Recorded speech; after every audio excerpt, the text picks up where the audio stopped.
Tere! Mina olen psühholoogiline nõustaja Heli Maajärv.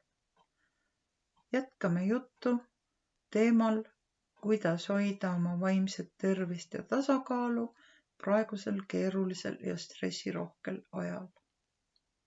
Kindlasti on üheks raskuseks sotsiaalne eraldatus.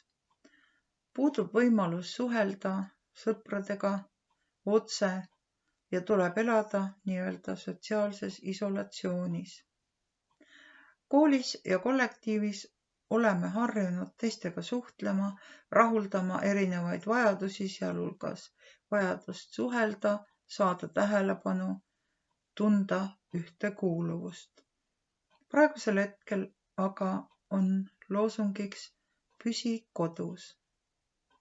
Seepärast on väga oluline neid eriolukorras kehtestatud piirangeid meil kõigil järgida ja mitte koguneda gruppidesse, sest sellega me seame ohtu nii enda kui teiste tervise.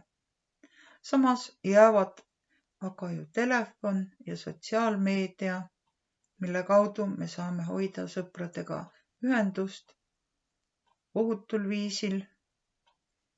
Head sõbrad ja head suhted püsivad raskete aegade kiuste ja lohutuseks on alati see, et kõik läheb mööda. Ka see raske aeg läheb ükskord mööda ja seni tuleb hoida ennast ja sõpru tervena.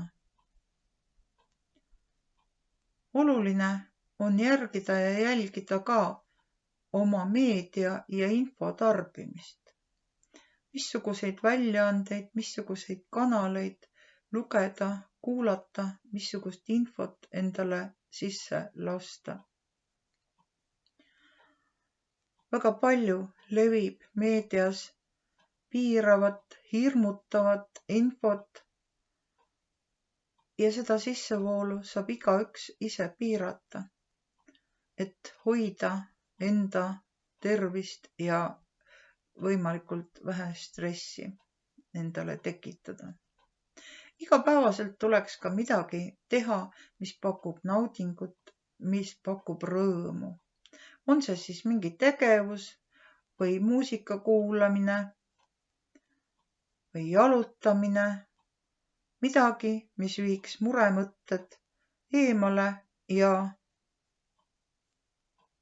aitaks meil need rasked ajad üle elada.